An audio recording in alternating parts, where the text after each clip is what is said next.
Graça e paz, meus amados. Amém. Graças a Deus, nossa vitória, por nosso Senhor Jesus Cristo. Vamos orar e vamos iniciar, então, o primeiro encontro teológico de 2026 com o tema Redemoinho de Deus. Pai amado, Pai querido, somos gratos a Ti por essa oportunidade que temos de estar na Tua casa, para que então, Senhor, aprender um pouco mais da Tua palavra. Obrigado por este dia.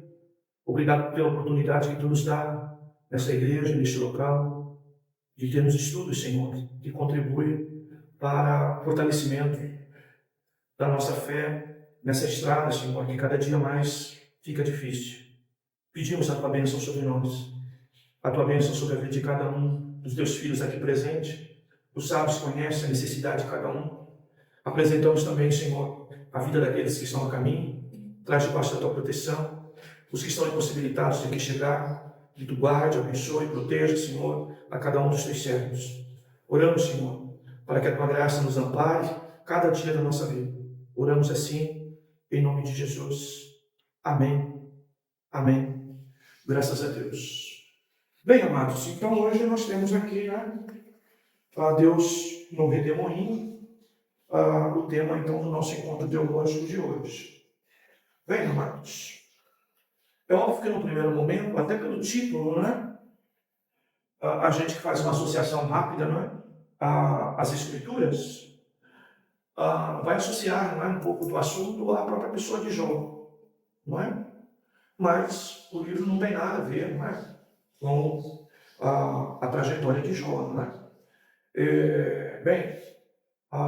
O livro é um livro difícil, não é um livro fácil, é um livro de leitura difícil, porque ele concilia uma espécie de teologia prática, ele trabalha aspectos da vida atual, na questão da cultura, e ele também tem a preocupação de trazer, informação bem de origem doutrinária, tanto no aspecto de teologia bíblica, como também de teologia sistemática.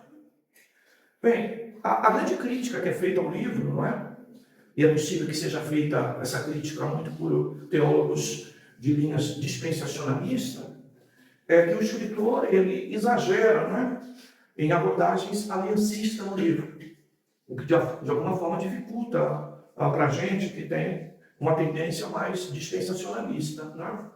Bem, esse aliancismo que ele aborda aqui é que ele, de alguma maneira, não faz distinção entre o Israel étnico, e o Israel espiritual. Ele não trabalha conceito dispensacionalista em que mantém distinção entre questões espirituais, principalmente ligadas a Israel, das questões de Israel como nação. Como os irmãos sabem, o aliancismo, ele trabalha a ideia de que agora o povo de Deus é um só, e sob o ponto de vista espiritual. Então, israelitas, judeus, que abraçam a fé e creem que Jesus Cristo é o Messias, então estão no mesmo grupo de gentios que abraçaram a mesma fé em Cristo, e que agora se constitui apenas um povo. Então, o aliancismo vem assim. Então, algumas leituras que fazemos nos capítulos 2, 3, 4 do livro, que vai trabalhar aspectos e citações, inclusive do próprio Abraão, chamada de Abraão, são aspectos que nós trabalhamos de maneira diferente. Porque para nós, no dispensacionalismo, apesar de Deus ter apenas um povo, esse povo se divide em duas categorias, judeus e gentios. E é óbvio, uma terceira ideia de tudo isso é a ideia espiritual, mas nós fazemos distinções. Nós entendemos que existem profecias, inclusive, exclusivas para o Israel nação, ou Israel étnico, e que ela não é, digamos assim, contemplada ou não contempla a igreja. Então, nós temos essa visão. Então, há muita crítica, Eu olhei bastante a crítica de teólogos a respeito do livro, não é? E ele realmente, a ênfase da crítica está exatamente nisso, porque o livro ele trabalha muito aspecto soteriológico. Então, nesse aspecto, tá, há essa grande distinção. Então, por exemplo, a Cultura Cristã, que é a nossa editora, a editora do livro, o seu escritor, a própria igreja presbiteriana, que é ligada, né, à editora Cultura Cristã, eles então são aliancistas. Né? Por exemplo, o reverendo Augusto Nicodemos é aliancista. Né? Mas nós temos também pastores, né, como nós, que defendem a linha reformada soteriológica, mas que a forma de compreender a Bíblia, de uma leitura assim, de um condutor geral das Escrituras, ela é, como no nosso caso, dispensacionalista, tá? Que é o caso do pastor Marco Branconato. Tá? Ele, então, é de linha dispensacionalista. E a leitura, neste caso, tá? É exatamente essa que eu falei para os irmãos. Tá? Israel étnico é distinto, tá, das questões de Israel espiritual. Então, para nós, para o dispensacionalista, há uma distinção nisso. Tá? Então, você vai ler textos na Bíblia de profecias ainda que vão se cumprir, inclusive, tá, que se refere apenas a Israel. E não se refere a gentios enquanto igreja. Tá? Então, é a nossa forma de entender a Bíblia. Tá? E nesse ponto pode ser que alguma leitura dos irmãos um pouco mais profunda traga algum tipo de dificuldade, tá, queridos? Bem, nós vamos trabalhar o livro pelo menos em 2 vezes. Não dá para trabalhar num dia só, tá? O livro, ele exige, e é uma boa oportunidade para a gente se aprofundar nele, apesar que você vai ver que não é assunto tão distante daquilo que nós abordamos aqui na igreja, inclusive nas nossas pregações, nos nossos seminários, nos nossos encontros, tá? Mas, a princípio, nós vamos trabalhar hoje, dia 19, e segunda-feira que vem também, dia 26, tá? Vamos procurar, assim, ser cuidadoso nesse sentido, porque a leitura do mundo atual, que é a proposta inicial do livro, é fundamental para todos nós e nós entendermos a importância disso, tá?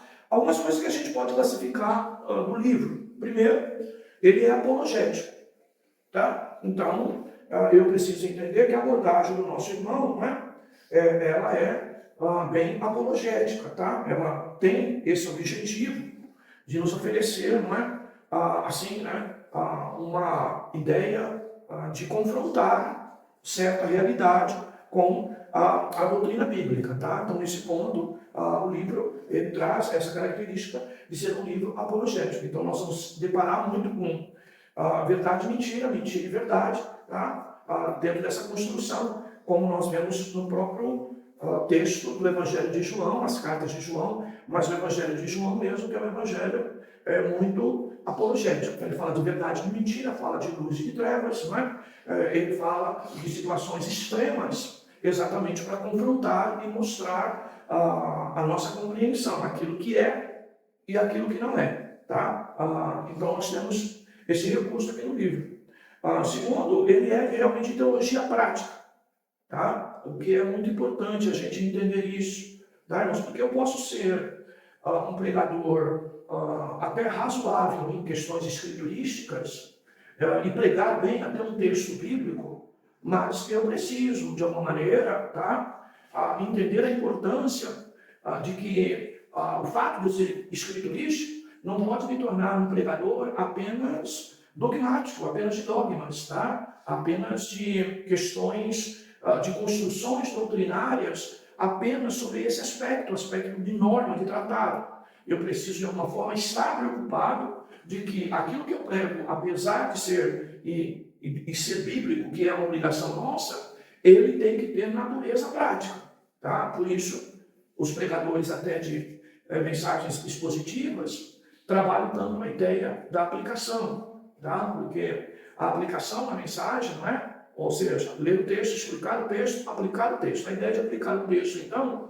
é exatamente aquela hora em que o pregador, ele entende o mundo atual, ele entende a realidade da igreja que ele está pregando no contexto do mundo atual, e ele, então, traz aquela mensagem, tá? Nessa ideia contemporânea, nessa ideia mais presente. Tá? Isso é fundamental, porque às vezes o pregador ele vai para uma prática sem teologia, tá? Mas às vezes a gente pode ser muito teólogo e pouco prático. E a gente precisa estar atento a isso, porque todos nós podemos cair nesse erro. E nós então precisamos ter isso, né, em mente exatamente para vencer essa tendência nossa. Tá? Terceiro, ele trabalha muito, ou ele é resultado de, digamos assim, de aplicações de técnicas ligadas à fenomenologia da religião, que foi uma matéria que nós vimos aqui já no seminário e que ficamos até de repassar para os irmãos futuramente, até por entender que grande parte teve dificuldade no assunto. E o que é a fenomenologia da religião? Entender que a própria religião e os nossos comportamentos, a nossa forma de crer, muitas das vezes, ela é resultado de certos fenômenos culturais, sociais, econômicos, tá? E que nós precisamos estar muito atentos a isso. Então, quando você vê o escritor do livro dando diagnósticos sobre a realidade contemporânea da cultura moderna, tá? Ele está fazendo isso através de técnicas utilizadas pela fenomenologia da religião. Tá? A gente precisa também entender isso, para nós também termos, de alguma forma, informações técnicas precisas daquilo que está ocorrendo perto de nós. Tá? Então, nós temos que entender em que sociedade a igreja está inserida, para que o nosso evangelho, de alguma maneira, tá, não seja um evangelho tão, digamos assim, de extraterrestre. Tá? A gente precisa ter esse cuidado. Tá? Bem, ele, não é bem avaliado por outros teólogos, inclusive, não é? Mesmo aqui o prefácio, né? O Timothy Keller também faz um comentário aqui bastante interessante, não é? Também o Kevin Young também faz comentários interessantes sobre o livro. O livro é bem avaliado, mas ele também não é só bem avaliado, ele também é resultado de pesquisas de outros teólogos. Tá? E o próprio livro ele nasce da crítica de alguns pastores, aonde fala assim que ele, em livros anteriores, o David aqui, em livros anteriores, ele fala muito sobre a cultura e ele trabalha pouco como que a igreja responde a essa cultura. E aí, então, esse livro nasce exatamente com esse objetivo, tá? De não ser apenas um diagnóstico, mas ser uma resposta ao diagnóstico que foi apresentado. Como a gente sabe, você vai no médico, tem um diagnóstico, o diagnóstico é importante, é relevante, é lógico, tá? Mas você precisa do tratamento, certo? Então, esse livro ele surge exatamente dentro desse espaço, tá? De que ele tratou muito o assunto em outras obras de diagnóstico e pouco ele falou sobre tratamento, tá? Então, esse próprio livro que está aqui na capa, que ele cita aqui, né? Coragem para ser protestante, não é? Eu não encontrei o livro, mas eu li alguns trechos, né, disponíveis na internet. Eu não conhecia essa obra, e é fantástico, realmente, tá? É fantástico, irmãos, porque é aquela história.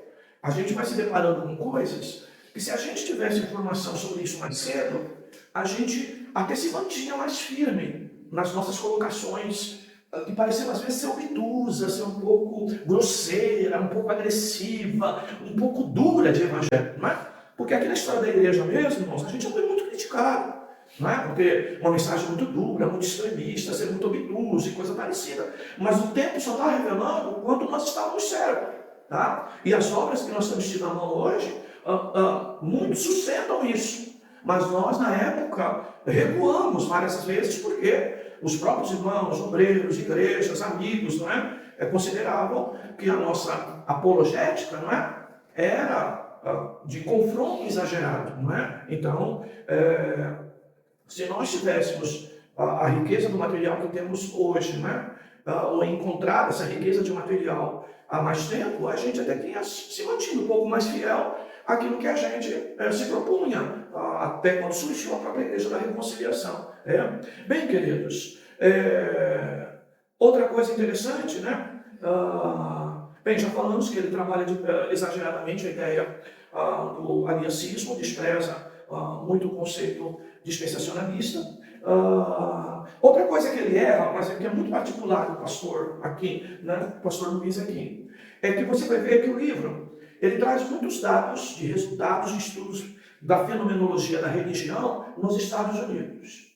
Tá? E ele não atualiza isso, tá, para o nosso contexto cultural brasileiro. Tá? Então, isso é ainda um dos problemas que nós temos em tradução de livros. Tá? Que geralmente, quando você tem estatísticas, na linguagem talvez mais simples dos irmãos, a respeito do que está acontecendo no certo contexto, tá? Ainda que a nossa realidade ela é muito resultado daquilo que ocorre dentro dos Estados Unidos, porque infelizmente aqui se copia dos americanos o que é bom, mas a tranqueira do que é ruim ninguém fala. E a gente também copia.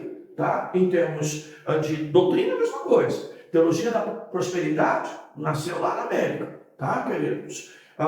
É lógico, talvez o país, a época com mais força econômica, não é? O como as pessoas lá, não é? Através dessa linha mais capitalista, globalizada, as pessoas adquiriram, progrediram economicamente, e isso que estava na cultura entrou para dentro da igreja. A teologia da prosperidade, na verdade, ela é resultado do quanto o pensamento secular no mundo lá fora influencia o que a igreja prega. E esse livro é uma crítica a isso. Tá? O que você vai ler muito no livro também, a ideia da psicoterapia. Eu já falei para vocês aqui que o primeiro dia que fui dar aula no Centro Teológico Palavras de Vida, tá? E que a época o pastor Samuel me deu, ofereceu algumas matérias para eu dar, não é? E talvez eu conhecendo um pouco a minha linha, a preocupação era dar matérias mais humanas, não é? E não as matérias doutrinárias, porque sabia que doutrina o pastor ia bater, não é? E erros doutrinários, inclusive deles. E aí eles me deram algumas matérias, né? Iniciais, entre elas a matéria que o curso de teologia absorve, tá? Que tem dentro do currículo de um curso de teologia, que é psicologia, tá? E ainda que a gente tenha o cuidado de trabalhar a psicologia da educação, que a igreja é um lugar onde tem classes, educação, ensino, de maneira geral, e que tem pessoas, tá? Então, veja, uma coisa é eu entender que existem pessoas diferentes dentro da igreja, com capacidades diferentes, e que eu preciso entender o meu público para eu dar uma aula adequada ao público que eu tenho. Outra coisa é eu trazer Freud, né? Trazer Nietzsche, trazer qualquer outro grande psicólogo e aplicar a teoria de psicologia dentro da igreja. São duas coisas distintas. E para minha surpresa, quando eu fui dar aula, né, já tinha alguns alunos que me conheciam, não é? Eu cheguei na sala de aula e tinha lá já umas irmãs, né? Que geralmente essa área é muito abraçada por mulheres, né? Com o livro Jesus é o meu psicólogo. Todas elas abraçaram com o livro assim, né? Mostrando para mim, né? O pastor me apresentando lá, e elas já com o livro assim, e elas assim, fascinadas pela matéria, porque acreditavam, né, que eu ia dar psicologia na forma com que elas viam e enxergavam. O próprio livro Jesus é o meu psicólogo, tá? Bem, primeira aula, tá? Eu convidei todas elas a jogar o livro na lata do lixo. Peguei assim a lixeirinha e mostrei para elas assim, né? Aí você já imagina, né, o ambiente que eu criei, né? Veja, eu repito, uma coisa, tá? Foi o que falamos até na aula de ontem, tá? Falamos na aula de ontem, não é? O aspecto de entender até o histórico psicológico, que é bem diferente de você, né, ser obtuso e falar, você falou psicologia, já está tudo errado. Não, não é isso, tá? Mas é a gente entender que pode servir de parâmetros para alguma coisa, tá? Mas não pode se misturar com a doutrina, porque vai influenciar a doutrina, tá? Então, quando você vê hoje coach, tá? E que eu já acho que na Assembleia de Deus ainda, eu já falava sobre coach, tá? Dentro de uma característica e de uma especialidade, e que hoje o coach ele vem para influenciar a igreja, tá? Baseado naquilo que está lá fora, tá? Houve uma época que nós recebemos um casal de missionários aqui na igreja, e a irmã Valéria e o irmão Tavares, na época, né, marcou um jantar lá, não é? Eu pedi para eles fizeram um jantar lá para a gente oferecer para o casal, bater um pouco de papo, de conversa, né? E tal. E é interessante que a época, né? A irmã, exatamente, na mesa, eu lembro claramente, fez a seguinte pergunta para nós: qual o maior problema das pessoas hoje? Qual o maior problema das pessoas hoje? Bem, eu não tive dúvida para falar para ela. O maior problema das pessoas hoje, e desde o Éden, é espiritual. Aí lá, sim. Não, mas não é disso que eu estou falando. O maior problema das pessoas hoje é de caráter emocional, é de caráter psicológico. Bem, eu claramente entendi que a irmã estava realmente influenciada pelo modelo. Tá? Porque Estados Unidos é assim, tá, queridos? O que muitos aqui no Brasil não sabem ter uma leitura adequada disso. Tá? Não se tem tempo para nada, irmãos. Não tem tempo nem para dormir. Você trabalha 12, 14 horas. Dá para se ter o quê? Um carrão na garagem. Mas você trabalha muito. Não se trabalha pouco. Tá? Só que no final de tudo isso, o que ocorre? Se você não dorme direito, se você não come direito, se você é cobrado excessivamente, isso vai estourar onde? Tá? É lógico que é no psicológico, que é no emocional. Tá? Mas a igreja, ela não está aqui para cuidar emocionalmente de ninguém. A igreja está aqui para cuidar prioritariamente da vida espiritual das pessoas. E se você comparar, tá, espiritual com psicológico, há grande diferença. Eu só vou dizer uma, para a gente não se estender demais. Tá? Bem, no espiritual, você é condenado, é um condenado. Na psicologia, você é uma vítima. Por aí você já entende. Tá? Então, quando as pessoas entram na igreja hoje, a maioria das vezes, elas vão chegar à conclusão de que elas são vítimas. Tá? Então, é vítima da família, é vítima do marido, é vítima do esposo, da esposa, é vítima do pai, da mãe, é vítima da sociedade. Tá? E ainda que nós tenhamos, sim, situações de que as pessoas nos fazem mal, tá?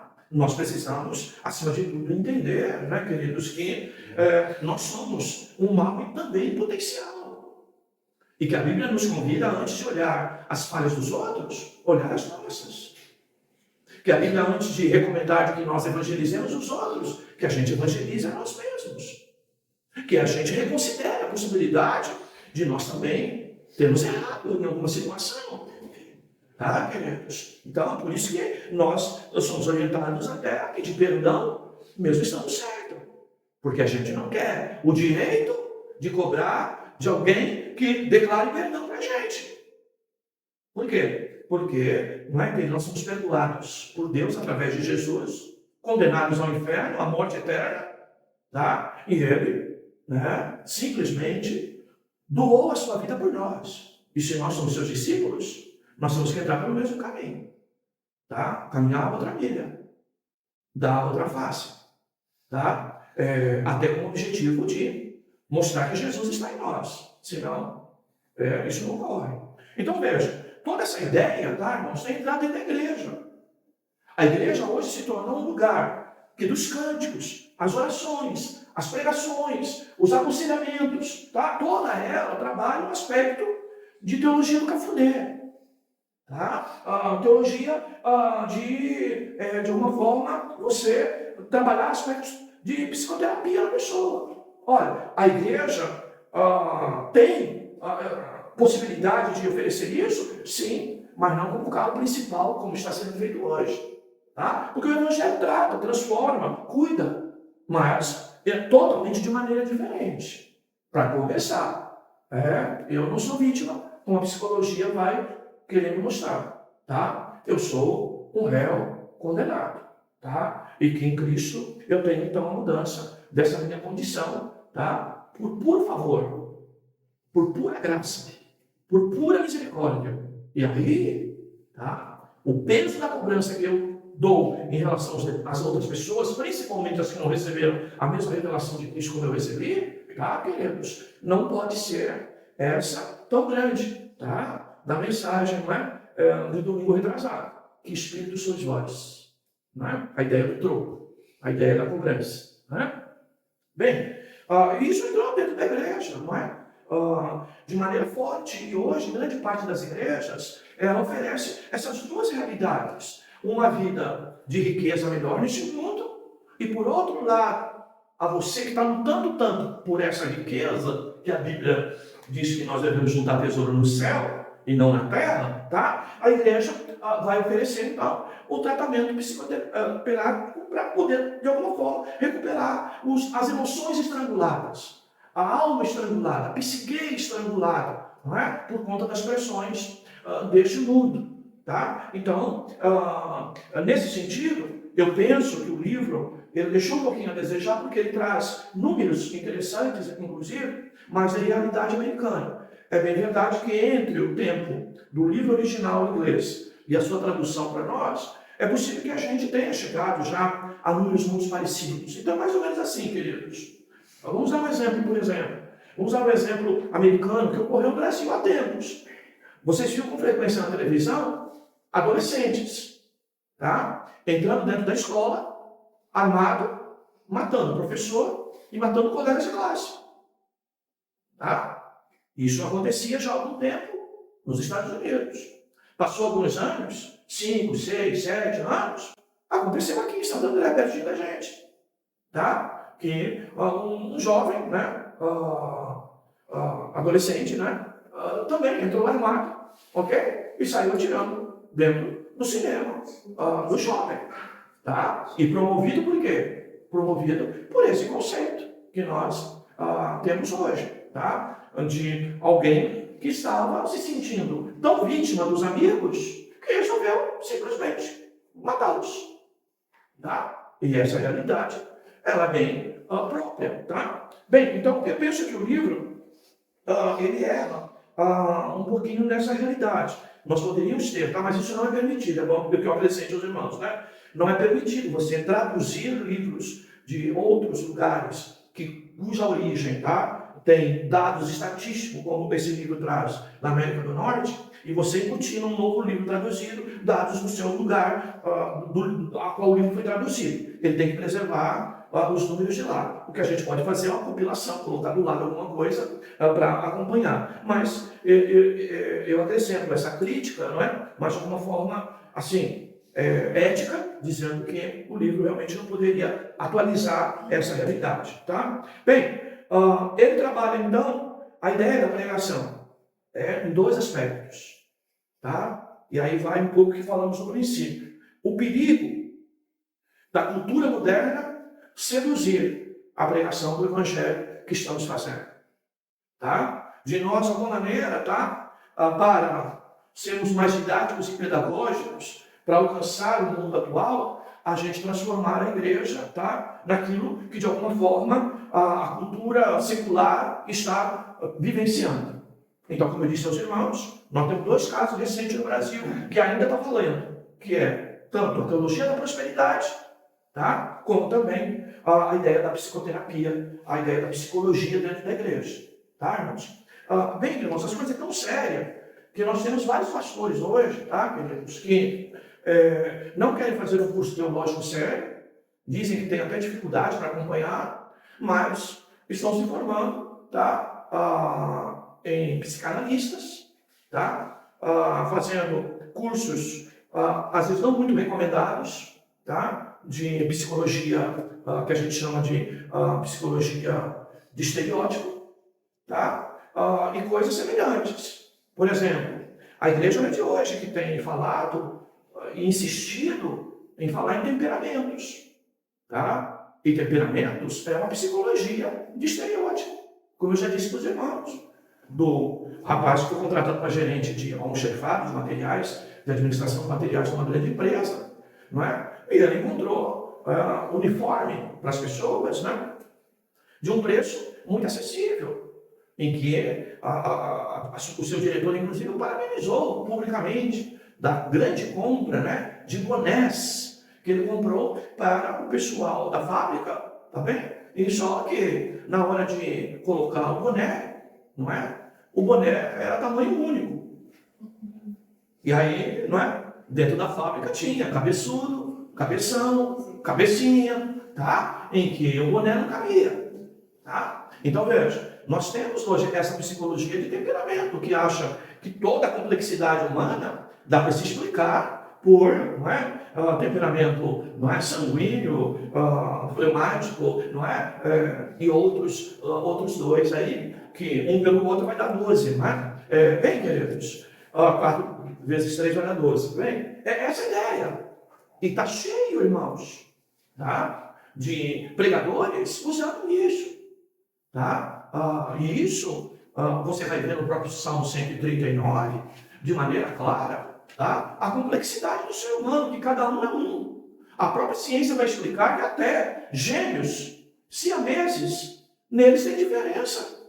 Tá? E o próprio pai e a própria mãe reconhecem um e o outro simplesmente pela maneira de falar, pelo jeito de ser. Tá? Ou seja, a complexidade do ser humano nos difere um do outro. Tá? Então, não dá para aceitar esse tipo de situação, que os irmãos sabem, eu já expliquei para os irmãos, a própria base de tudo isso, onde você vê 4, você vai ler 4 temperamentos, você vai ver os 4 elementos eternos. Água, fogo, vento, não é? Os 4 elementos eternos, que é a base de todo o paganismo, que é a base do horóscopo. 4 vezes 3 é igual a 12. Tá? Então, é aquela coisa. Já me perguntaram isso na igreja, né? Qual é o seu temperamento? Você quer o signo também? Entendeu? Porque é a mesma coisa. Tá? É a mesma base. Imagina, então, todos nós temos um signo aqui, você vai ler lá, todo mundo está enquadrado naquele modelinho lá. Isso não existe. Cada um é cada um. Tá, irmãos? Então, essa ideia, tá? Nós temos que tomar muito cuidado. E aí que o livro se apresenta de maneira apologética. Tá? Apologética não é apenas outras religiões, outras seitas. Tá? Apologética também é o modus vivendi que o mundo está praticando, o modus pensantes que o mundo está construindo, a maneira de viver do mundo. Dentro disso existem fundamentos, tá? Humanistas, hedonistas, tá? E que efetivamente não serve para nós, não serve para o cristão. Tá, queridos? Então, a primeira ênfase é essa. Então, nós também temos que estar antenados nessas coisas. Tá? Então, uma coisa você vê, é você, então, ter um cuidado de identificar isso. O mundo atual. Tá, queridos? Como você vai ver, tá, irmãos? Não sei até onde os irmãos conseguem observar essas coisas, tá? Que nós estamos vivendo no mundo, cada vez mais o ser humano num estado de loucura. As pessoas estão bem loucas. Tá? E se nós não preservarmos as mais novas, as novas gerações, tá? Esse estado de loucura ficará muito mais claro daqui para frente. Tá, queridos? Isso é muito sério. Tá? Bem, queridos, talvez a nossa igreja esteja pequena, a gente tenha até maior controle sobre essas coisas, tá? Mas em igrejas maiores, grandes, em que nós não tenhamos um pastor talvez desprovido de lideranças departamentais melhores preparados, tá? Em que você vai ver, tá? A multiplicação de pessoas com algum tipo de deficiência mental, tá? Muito presente, tá? As pessoas estão doentes mentalmente. E lidar com tudo isso não é fácil. Tá? Então, nós precisamos ter exatamente esta análise das coisas. Vocês veem, nos mais antigos da igreja, percebem, não é? Como no passado a gente recepcionava irmãos com menos cuidado. Tá? Declarou fé em Jesus, amém? Estava de outra igreja, amém? A gente recebia até que automaticamente. Hoje a gente já tem critério mais, tá, queridos? E tem gente até que não entende a gente. Mas eu coloco aqui, tá, dentro da igreja, sem o devido cuidado, como já aconteceu, tá? Pessoas, tá?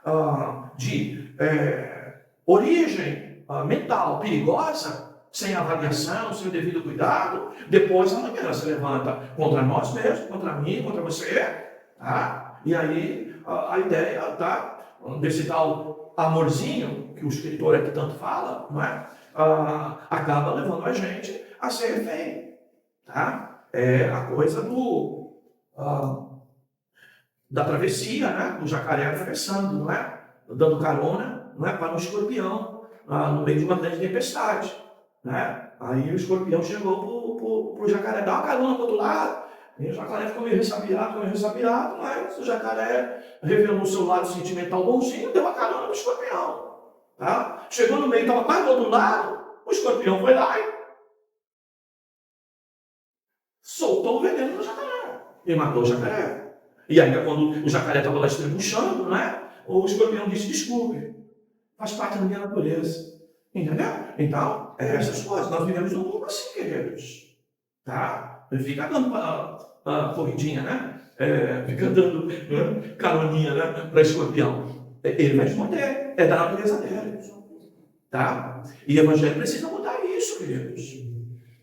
E às vezes, a gente não age com o devido cuidado. Simples como as pombas. Prudentes como as serpentes. São palavras de Jesus. Que nós devemos ser. Tá? Então, é esse cuidado. Então, veja, o mundo de hoje está assim hoje. Tá? O mundo do nosso contexto contemporâneo está assim. E nós precisamos entender, tá? Por que o Evangelho vai pregar com tanta força essa mensagem. Tá? Pecador, tá? Você não pode fazer nada para mudar isso, a não ser que Deus faça isso. Precisa ser transformado e precisa existir evidências de fruto desse novo nascimento, dessa vida transformada. Tá, querido? Senão, a igreja, eu repito, tá? É uma casa digamos, na linguagem mais simples, de AA, tá? Tratamento coletivo de pessoas dependentes, cujo único objetivo, tá? É dizer a ela que ela é alguém, que ela pode, uma coisa parecida. E o Evangelho só vai dizer o contrário. Você não pode nada. Sem Cristo você não pode fazer nada. Tá? E é bem diferente. Em segundo lugar, irmãos, é um alerta também quanto ao perigo do nosso evangeliquez, podemos dizer assim, né? A nossa forma de pregar o Evangelho, dela se tornar a tal ponto de que nós acabamos nos tornando uma subcultura. Ou seja, vocês aqui que estão na igreja me entendem bem. Tá? Vocês, entre vocês, se entendem bem. Mas lá fora, ninguém entende, nem a mim e nem a vocês. A gente tem que tomar esse cuidado. Ou seja, nós vamos se tornar um subgrupo. Tá? Então, a gente só convive com as pessoas aqui. A gente só se relaciona com as pessoas daqui, porque o mundo lá fora está totalmente comprometido. Tá? Mas não foi essa a oração de Jesus. Peço, né? Peço, claro, que tu não os tire do mundo, mas que tu os livre do mal. Tá? E o escritor vai dizer aqui, por exemplo, não dá para virar monge, não é? E o nosso grupo de relacionamento só dentro da igreja. E só dentro da nossa. A gente não conversa com mais ninguém, não trata com mais ninguém. E aí? Como se trabalha, como tem cliente, como tem fornecedor, não é? Como tem aluno na escola, como tem colega de trabalho, como que faz? Tá? E aí a gente se transforma realmente naquilo que eles chamam aqui, a subcultura de gueto. Tá? Ou seja, digamos, você vai na favela do Rio de Janeiro hoje, tá? Vai ter vários sons ligados, tá? E todo som que está ligado por lá é hip hop, entendeu? É esse som e essa música que surgiu desse modelo, que para eles lá é lindo, mas para nós, tá? É um subproduto de uma cultura totalmente pervertida, tá, queridos? Então, veja, de maneira geral, é essa a ideia. O que eu digo para os irmãos é assim: o material desse vem à nossa mão, sabe, irmãos? A gente faz algumas ponderações muito sérias, tá? E uma das ponderações sérias que a gente faz é exatamente essa, tá? Que por falta de uma literatura como essa, tantas as vezes a gente deu um passo atrás numa pregação do Evangelho um pouco mais forte, tá? Porque de alguma forma o clamor da própria igreja, da própria família é: alivia, alivia, alivia, tu vai perder todo mundo. Mas essa é a pregação do Evangelho. Quando Jesus realmente pregou o Evangelho firme, foi saindo pela direita, pela esquerda, cada um cuidando. E Jesus perguntou: e vocês, discípulos, também vão me abandonar? Entendeu? E todo mundo dizia: que duro é esse discurso. Quem vai suportar? Aqueles que nasceram de novo suportam. E sabem que precisam dele. Porque senão a gente afrouxa. Senão, a primeira armadilha na esquina, a gente vai dizer: eu caí no pecado, coitadinho, deu. É isso que a gente ouve. Né? E essa é também um pouco a nossa realidade enquanto igreja. Tá, irmãos? Bem, de maneira geral, né, o livro ele nos fala sobre isso. Uma coisa básica que o livro vai trabalhar, que ele usou talvez até como princípio condutor, como eu trabalho muito no seminário essa ideia, né? Ele vai trabalhar então aquilo que eu falei para vocês, que todo apologético, todo escritor apologético, todo pregador apologético, ele geralmente dá derivação a um determinado substantivo. Definiu alguma coisa, mas a definição em si só é muito pouca. Tá? A definição geralmente é acompanhada com uma qualidade, com uma derivação. Tá? Por quê? Porque nós estamos num mundo hoje, tá, queridos? E a Bíblia nos adverte contra isso, contra o falso. Né? Contra o falso. E o que é o falso? Não é alguém que se apresenta, tá, dizendo exatamente o que é, mas ele vem com uma roupagem, uma forma, querendo mostrar, nos enganar de que de alguma forma ele é o verdadeiro. Tá? A advertência de Jesus, principalmente em Mateus 24, é exatamente essa. Onde ele vai dizer que nós devemos vigiar, que a gente deve ter cautela. Tá? E que alguém até pode se assustar com algum tipo de abordagem nossa, mas nós estamos sendo bíblico. Jesus diz que nos últimos tempos surgirão falsos. E hoje nós temos falsos pastores, falsos irmãos, tá? Falsos pregadores, falsos mestres, falsas ovelhas, que a Bíblia denomina inclusive de bode. Tá? Nós temos isso bastante presente no nosso meio. E como eu brinco com os irmãos aí, aproveitando até que o Lenildo está aí, o Lenildo, quantas vezes falava para nós assim, aí chegou uma prova de colocar V ou F, pode esperar, que está cheio de banana aí para a gente escorregar. Por quê? Questões que se apresentam com características até de verdadeira, mas uma vírgula, um ponto e vírgula, um tio, tá? Às vezes um cognitivo, tá? Pode ser o de, o para, ou qualquer coisa que você às vezes não dá valor nenhum, mas ele está tornando aquilo lá falso. E que numa avaliação talvez um pouco mais, né? Sem essa preocupação da palavra de ontem, investigar, a gente acaba caindo nisso. Tá? Então, veja, ele usa então aqui a ideia, né, acho que até na capa do livro ele já cita isso. No prefácio ele cita de maneira até maneira bem explícita.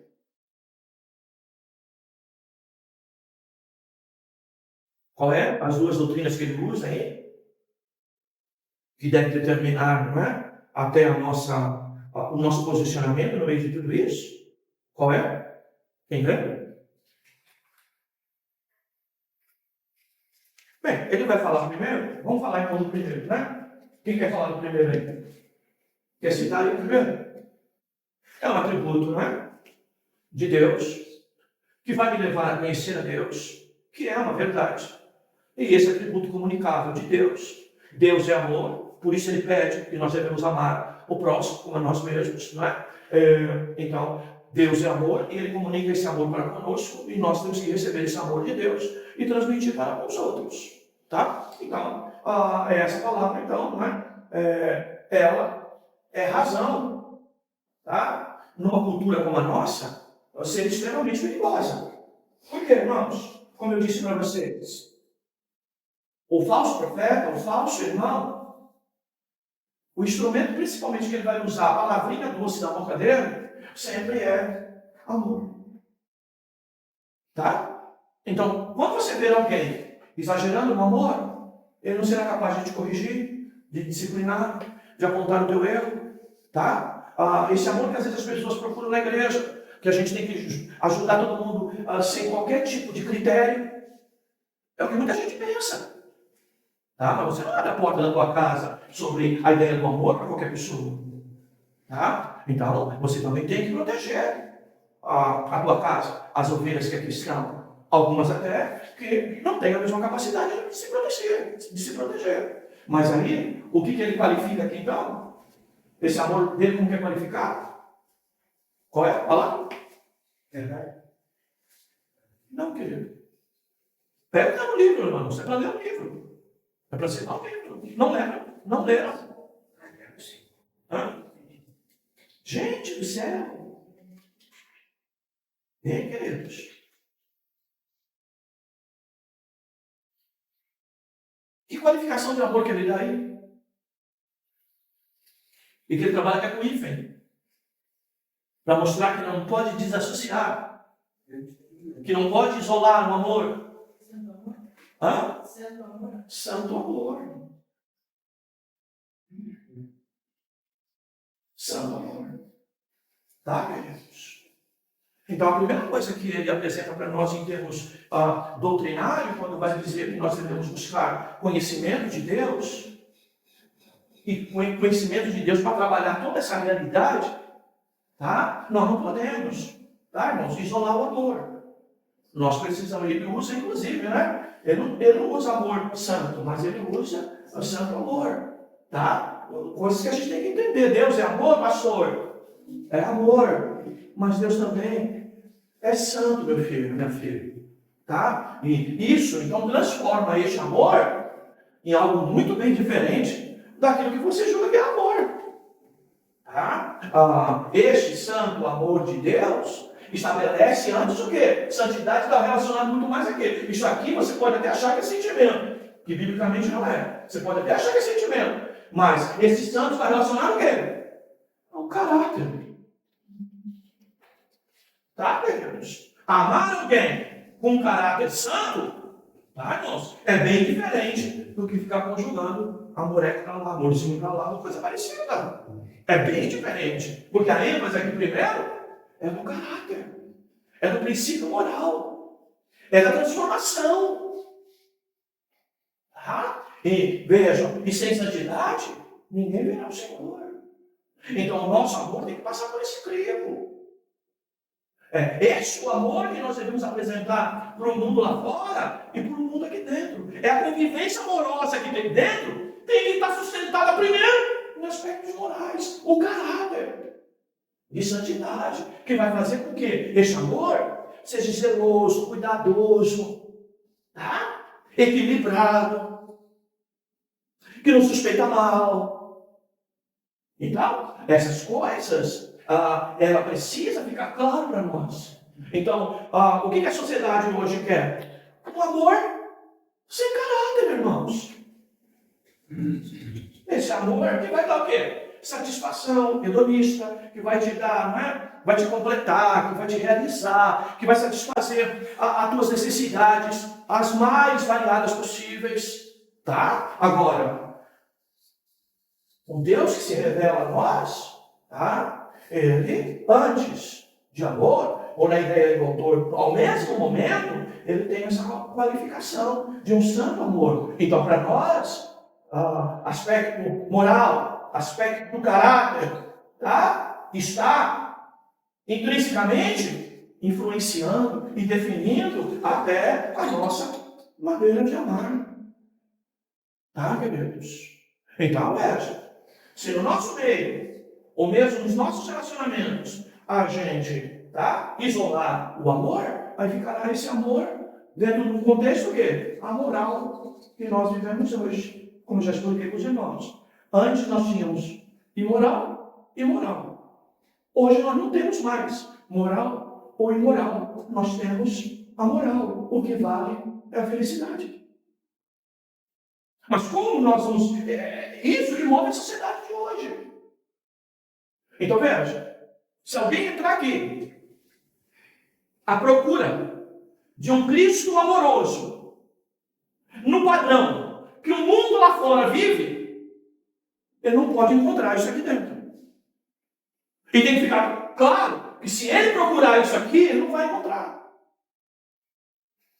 Esse amor que move a igreja é um amor santificado. Tá? Então, os nossos relacionamentos, eles são afetuosos. Existe afeição. Mas eles, acima de tudo, precisam de quê? De respeito. De limites. De cuidados. Porque nós não vivemos mais nesse modelo. Separado. Até porque o separado de hoje, veja, não é mais moral, não é? Ou imoral. A ideia antes era, mas isso não é certo, mas isso não é certo, mas isso não é certo. Mas as novelas, inclusive da Globo, nos levaram a isso, não é? A torcer pela amante bonita, não é? Com a vozinha doce, contra a esposa, que era a bruxa, e que eventualmente talvez não tivesse uma voz tão doce. Enquanto nós crentes lá, torcendo no último capítulo, ficar com a amante. Isso é o valor da sociedade hoje. Mas de crente aí, irmãos, alimentando o casamento dos outros e dizendo, foi Deus que me deu. O fruto de adultério, foi Deus que te deu. Falta. É amor, tá? Pode estar falando de amor. Mas é o amor mundano, o amor secular. O amor nosso é santo amor. Bem, o escritor ele enfatiza isso assim, numa força bastante grande. Sabe por quê, irmãos? Ele está preocupado, você sabe, o livro, ainda que ele fala muito de adolescentes, eu diria novas gerações. As novas gerações. Porque nós, irmãos, dos anos 60, 70, né? Dos anos 80, vai, nós até existimos nisso que está aí hoje, mas nós tivemos uma outra base. O nosso mundo na época era do certo e do errado, do moral e do imoral. Mas as novas gerações, elas já não nascem mais nesse modelo. Elas não têm essas referências. E se a igreja efetivamente não pregar isso, tá? O que vai acontecer com as nossas comunidades evangélicas? Tomaremos a forma totalmente do mundo. É o que eu digo para os irmãos aí. Casamento é um só. Enquanto o ex está vivo, casou com o outro, está em adultério. É isso que pregamos aqui. Qualquer conversa fora disso, irmão, procura uma outra igreja. Essa aqui não. Nós não apoiamos. Mas ia me matar. Opa, por amor a Cristo, está escrito. Você não nega a tua fé. E por amor a Cristo, se essa for a razão e a causa, morra. Essa é a realidade, queridos. Então, muito sério isso. Mas não pregamos mais amor, pregamos amor. Mas santo. E as comunidades cristãs estão assim. As igrejas estão assim. Tá? As igrejas estão assim. E é interessante assim, tá, irmãos, de que separações, onde o crente vem dizer para nós assim, mas separou, mas são amigos. Não houve, né, grandes prejuízos, são amigos. Que amigos, irmãos? Cadê a moral disso? Cadê o caráter disso? Santo! Se separaram, convivem na mesma igreja. Não, se for aqui, um vai ficar, o outro vai embora. Se bobear ainda, né? Constrói outro casamento e ainda sai dando beijinho na ex na frente do novo. Está tudo misturadinho. Bem, é lógico que esse tipo de pregação, irmãos, nós teremos a tendência de ser apedrejados, de ser perseguidos, de dizer que nós somos extremistas, que nós não amamos. É isso que vai acontecer. É isso que já está acontecendo em alguns lugares. Tá? Então, queridos, alguém pode ter esquecido o fato, mas eu não esqueço. Uma igreja fechou a boca de um dos melhores pregadores que nós tínhamos nessa área, que é o pastor Paulo Júnior. Tá? Saiu caladinho, saiu, né, dando até algum tipo de justificativa, mas eu não acho que ele pregava, irmão, só ia dar nisso. Eu, por muito menos, talvez já tinha saído daqui. Talvez porque o nosso modelo não era um modelo assim tão presbiterial. Né? Aqui sempre alguém me viu como dono da igreja, né? Queridos. Mas aquela coisa, lugar que muita gente manda, não manda ninguém. É esse o meu pensamento. Se na tua casa muita gente manda, ninguém manda. Qualquer lugar. Tá? É lógico que tem decisões mais difíceis que você busca um colegiado, como é o caso aqui nosso. Mas outras coisas não, tem que ter peito, tem que ter posicionamento, e não pode ser mole, não. Se for mole, a casa cai. Então, queridos, as novas gerações estão dentro desse contexto aqui, queridos. Tá, amados? Por isso, irmãos, que nós não sustentamos mais nada. Eu amava, mas o amor acabou. E o caráter? Acabou ou não acabou? Se tem caráter, vai manter, vai aos pés de Jesus, vai pedir renovação de aliança, vai pedir misericórdia a Deus, vai buscar a graça de Deus. Eu estou falando isso para quem está dentro da igreja, tá, irmãos? Quem está lá fora, ao chegar aqui, precisa ser orientado com todo cuidado sobre isso aqui. Porque está vivendo um mundo lá fora. O modelo está lá fora. Tá, meus amados? E veja, então eu vi isso de uma irmã, não é? Eu fiquei assim, mal, até porque evitei de falar sobre o assunto, né? Mas a pessoa não. A pessoa, eles se separaram, mas não teve traição, pastor, não teve nada feio, não teve nada ruim, não teve nada. E justificando. São amigos e tal. Meu Deus do céu. Se não teve problema nenhum sério, a Bíblia é clara, né? Que se separa no caso extremo, quando não houve possibilidade de perdoar. Tá? Agora, né? Essa coisa é muito séria. Por quê, irmãos? Porque tem gente, como eu costumo dizer, para casar, precisa de dois querer, para separar, basta um. E aí você já vê, né? O que é a nossa sociedade. Então, para entrar, dois assinam. Para sair, eu quero sair. É unilateral. Então, para fazer é bilateral. Para sair é unilateral. Que desproporcionalidade favorável ao rompimento, ao divórcio. Então, queridos, a fé cristã, para resistir a tudo isso não é fácil. Vai ter muita igreja, muitos pastores, muito seminário teológico por aí, tá? Muita gente querendo advogar causas, tá? Mas muitas das vezes esquecemos, tá, queridos, de que a nossa ênfase é só a escritura, como diz o escritor do livro, e não só a cultura, tá? Então, nós temos que tomar bastante cuidado com essas situações, tá, queridos? Bem, então o atributo principal aí, né, de Deus, você vê os dois no campo de atributo moral, o amor com a santidade, ou a santidade, o santo amor, trabalhando esse aspecto, né, de que nós precisamos entender que para amar é preciso caráter, é preciso fidelidade, é preciso, não é, responsabilidade, essas coisas todas. Então, a fé cristã, irmãos,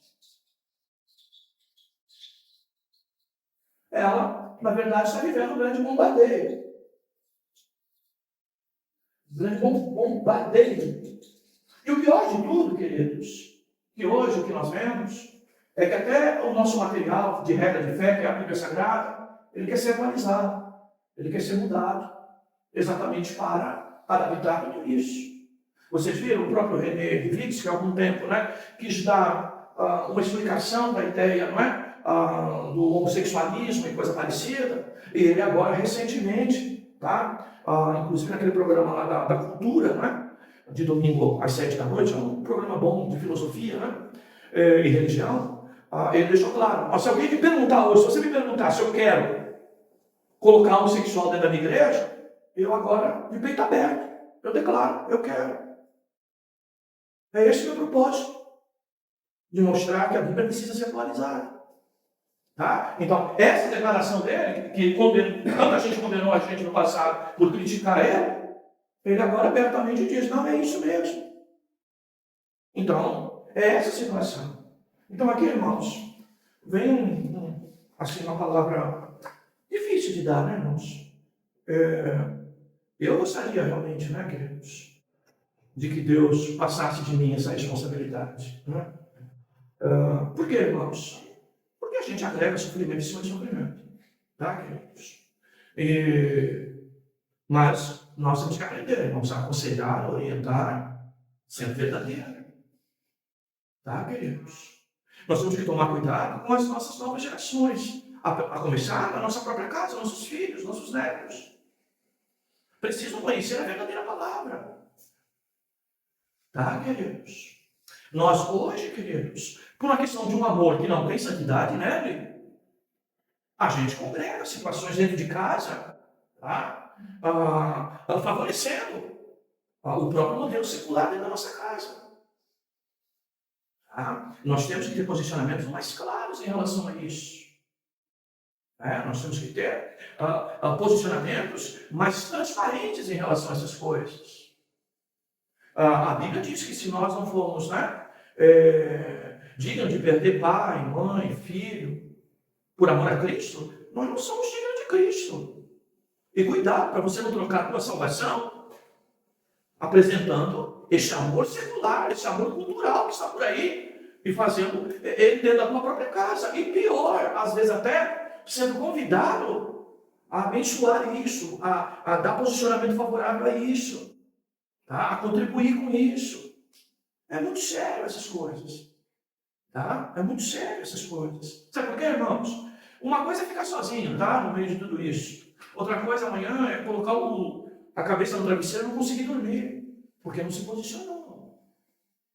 Tá? Então, pastor, mas é muito difícil. Se fosse fácil, não seria. Renuncie a si mesmo, carregue sua cruz. Né? Então, não seria. Tá? Então, nós estamos trabalhando essa realidade de hoje, vivendo isso hoje. Tá? Bem, a psicoterapia. Esse é o problema de hoje dentro das igrejas. O escritor ele fala muito que essa cultura invadiu a igreja, as pregações de uma maneira que está difícil até a gente criar uma separação. Tá? As pessoas hoje acreditam que vêm à igreja para se aliviarem, né? Se aliviarem dos seus traumas, dos seus problemas emocionais, dos seus problemas psicológicos. Tá? Na verdade, hoje nós estamos vivendo esta realidade. Então, o hino tem que ser para produzir algum grau de satisfação em mim, tá? Algum grau de contentamento, algum grau de alisamento, não é? Algum grau psicológico. Tá? E nós estamos, infelizmente, mudando situações. Né? Nós precisamos entender que não viemos aqui nos aliviar. Tá? Ainda que Deus faça isso, porque o maior peso que nós carregamos ele é decorrente do pecado. Porque é o pecado que nos traz o peso de nos afastar do nosso Criador. Tá? Agora, a questão psicológica muitas das vezes é por quê? Porque nós nos distanciamos de Deus. Nós nos afastamos do Evangelho. Nós começamos a ver o Evangelho apenas pelo que os outros pregam e falam. E nós abrimos mão de ler a Bíblia, de ler uma boa literatura. Tá, queridos? Igrejas enormes por aí, sabe, irmãos? Vivendo toda essa miséria, infelizmente. Tá? Então, queridos, nós, muitas das vezes, chegamos na igreja sobrecarregados, é verdade, mas essa sobrecarga, ela precisa ser denominada claramente de que ela é pecado. E é o meu, o teu, o nosso pecado, e não o dos outros. Tá? Que nós somos convidados por Cristo, exatamente, para, diante da verdade, podermos alcançar essa liberdade que ele tanto fala. Tá? Mas, infelizmente, nós estamos vivendo coisas muito distantes dessa realidade. Tá? Uma das coisas que muito se fala hoje, mas olha só, você compara as coisas. Hoje, as novas gerações, os pais fazem de tudo, não é? Para eles estudarem, chegarem à universidade. Os filhos de hoje, muitos deles não são capazes de tirar o prato da mesa que comeram.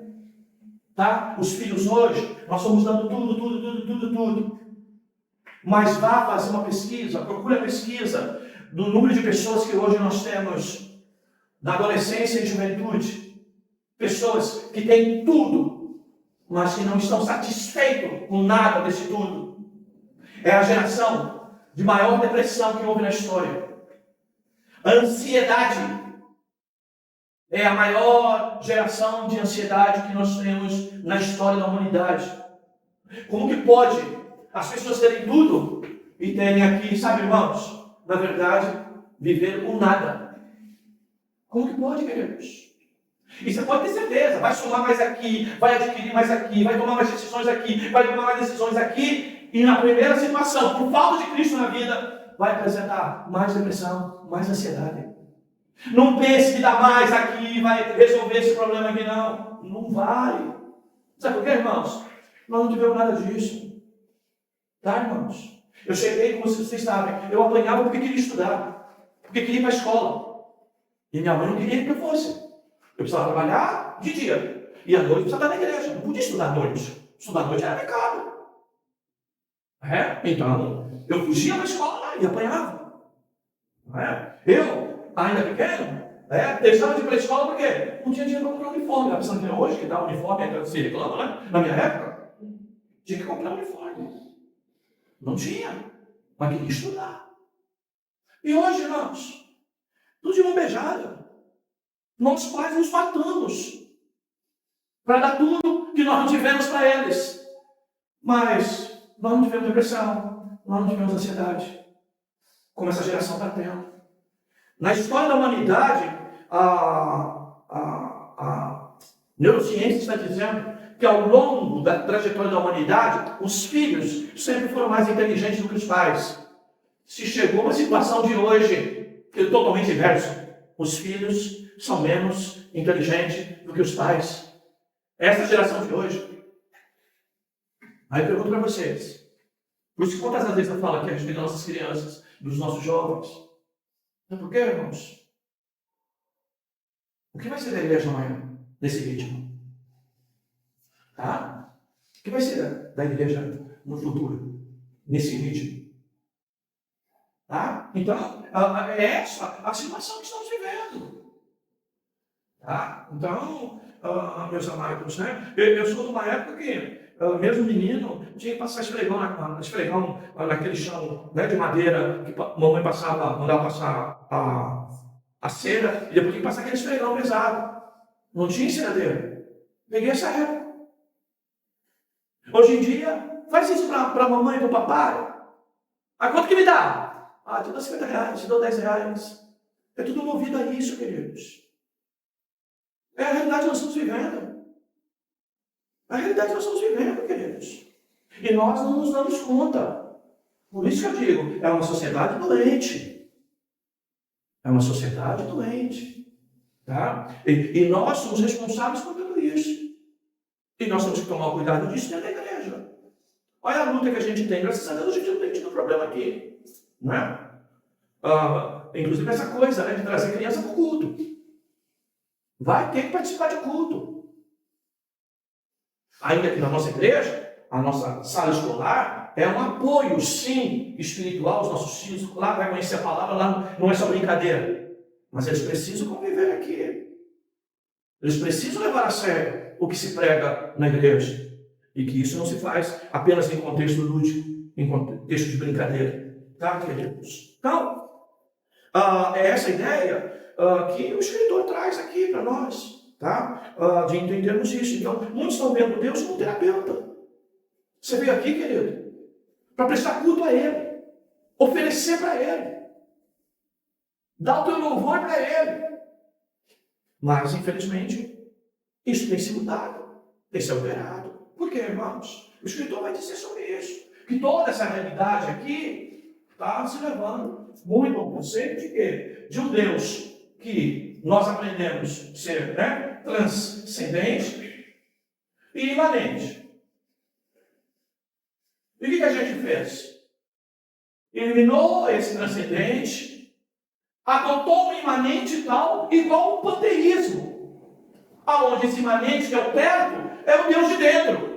De dentro, não o Espírito Santo que te confronta lá dentro, não, mas o chamado eu, o nosso ego. Então, tudo é para atender a gente. Então, quem é Deus aqui nessa história? É o próprio homem, é o eu. Tá? É a minha vontade, é o meu desejo, é a minha decisão, é a minha felicidade. Então veja, foi abandonando-se isso. Não pode ser só isso, lógico. Tá? Porque aí fica um Deus distante, inacessível. Tá? Que não se preocupa com a gente. Mas não pode apenas ser isso. Porque isso está transformando a gente no próprio Deus. Outra situação da sociedade hoje, irmãos. Ele está falando, qual o modelo da sociedade hoje no meio de tudo isso? É que nós estamos criando pessoas que são pequenas ilhas. Em que sentido? De que elas só pensam em si mesmo. Olha o contexto que nós estamos vivendo hoje. Tá? Então, hoje, sou eu. É esse outro aqui, é eu. E no que nós somos parecidos em termos de coletividade? É que cada um está pensando em si próprio. Tá? E aí, quando você dentro da igreja, carregar esse carga uns aos outros, amarem uns aos outros, suportarem uns aos outros em amor. Aonde que está o crente para fazer isso? Quando tem um irmão problemático dentro da igreja, cadê a nossa capacidade em oferecer um tipo de ajuda, uma palavra, um apoio, uma ministração, uma oração? Nós estamos assim, nos isolando. E que ideia é essa? Eu. Ajuda 2 euros. Que casamento? 6 meses. 1 ano. 2 anos. Acabou. Eu não estou feliz. Logo, eu venho para o outro lado. Essa é a realidade.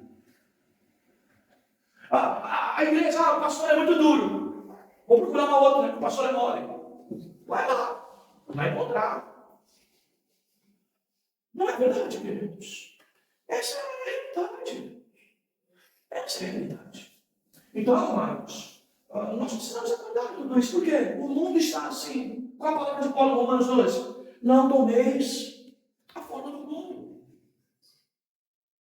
Mas precisa ser renovado. Por conta do quê? Do entendimento. Do teu entendimento. A respeito de quê? A respeito de quem você é, o Deus que você serve. E começar a mostrar isso em frutos. Tá? E é por isso, queridos, que aquela história. Na nossa própria casa, desculpe, tá, irmãos? As novas gerações.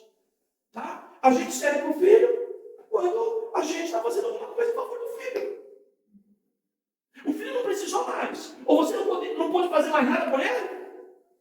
Desculpe, tu vai ver o filho pelo retrovisor do teu carro. Cada vez mais distante.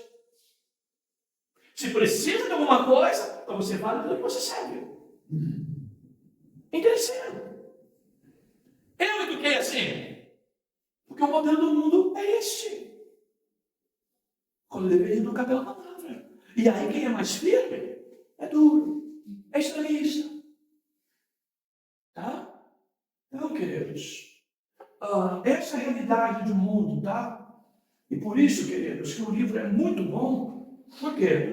Senão nós vamos trazendo e fazendo aqui da igreja o que vocês sabem, que criticamos em muitos lugares. Que evidentemente lá é a extensão do mundo. O mundo está lá dentro. Não precisa ninguém mais ir para o mundo. Eu estava vendo aí hoje ainda aquele pregador da Batista Memorial. Esqueci o nome dele, que ele é muito filósofo também. Muita aula de filosofia. Jonas Madureira? Isso, obrigado. Jonas Madureira. Estava ouvindo o Jonas Madureira hoje, né? Um pouquinho. E realmente, queridos, é terrível. E o pastor jovem, inclusive, né? Mas uma palavra sensacional, bíblica, não é? Falando com contundência com relação a isso tudo. Está ele falando lá que a igreja tem condições de pegar os filhos do crente e mandar para estudar até fora do país.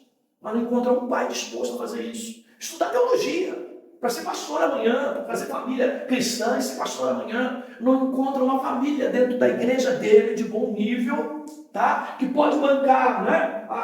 Lá em Michigan, em Harvard, para estudar teologia lá. E não encontra um, tá? Disposto a isso. Nem os filhos querem, nem os pais querem.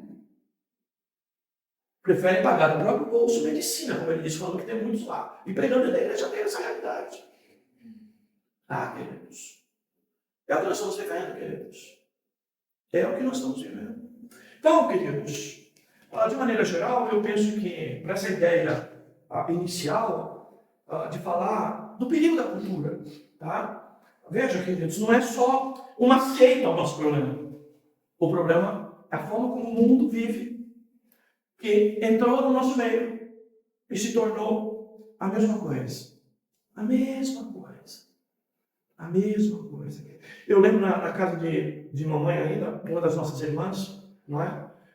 Quando foi casar, não é? Já tinha tido alguma situação sexual antes. E a minha mãe foi clara, tá? E disse, de vestido de noiva, você não casa. De vestido de noiva, você não casa. Se você casar, eu não vou estar presente. Né?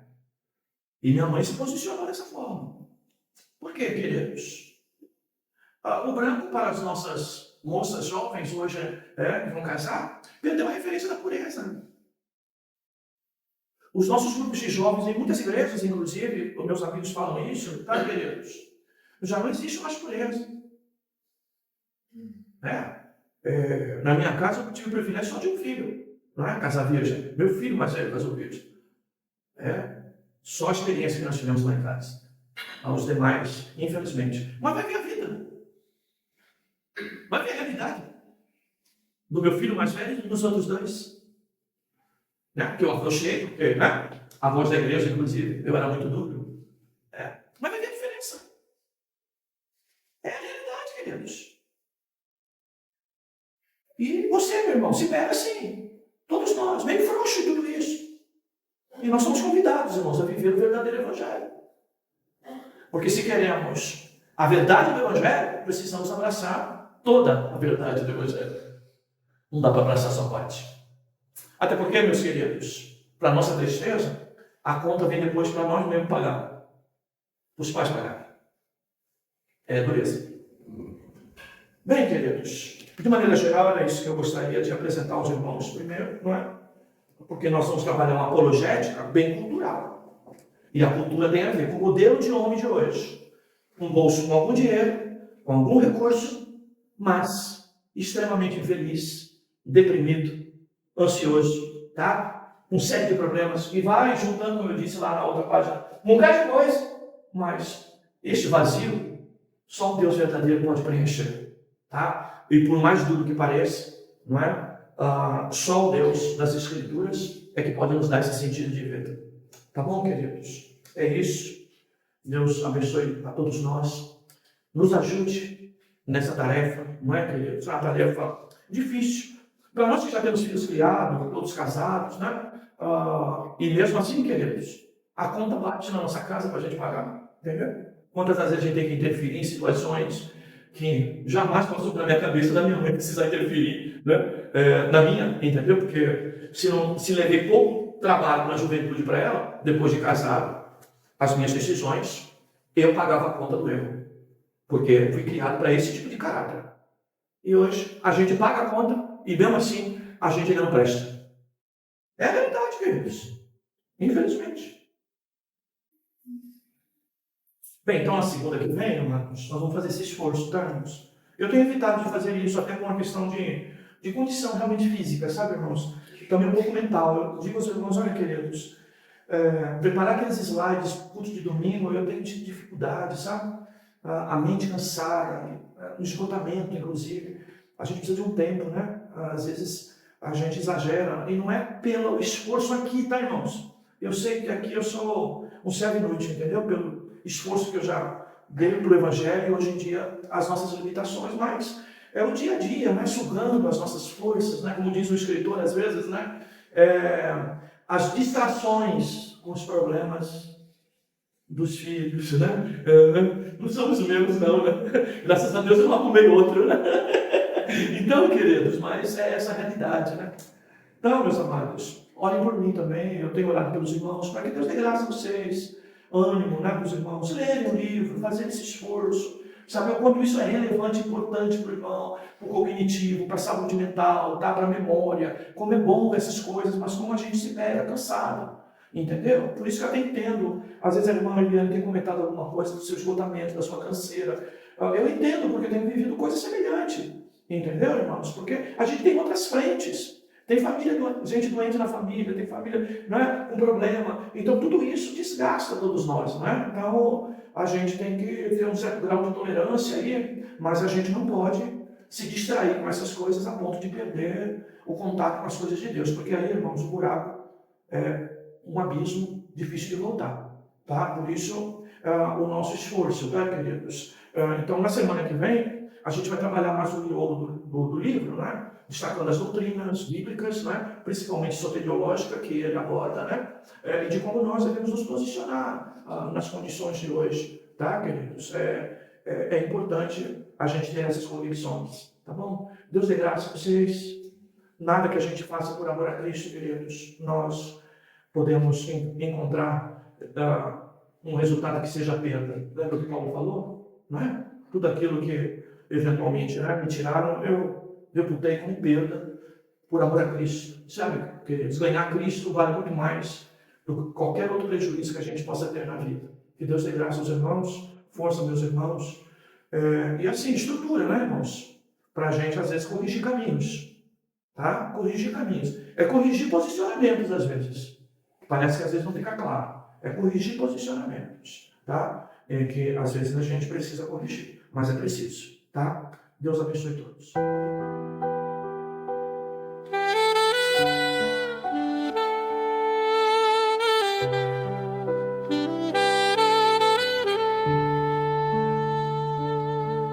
Silêncio que fala ao coração, no sopro do vento uma oração. As estrelas dançam no céu tão vasto.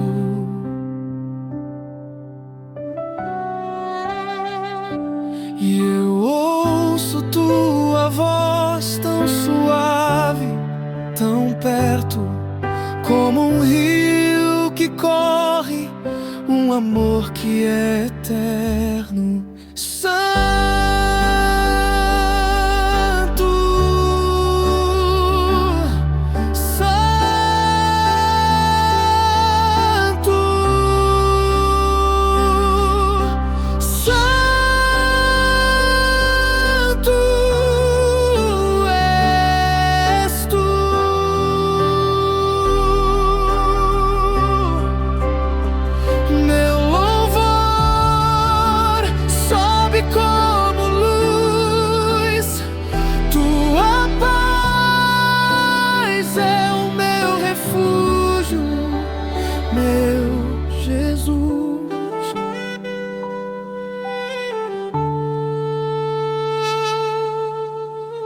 Amanhã desperta com tua bondade, a luz do sol revela tua verdade. Mesmo nas sombras és minha claridade.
meu Jesus.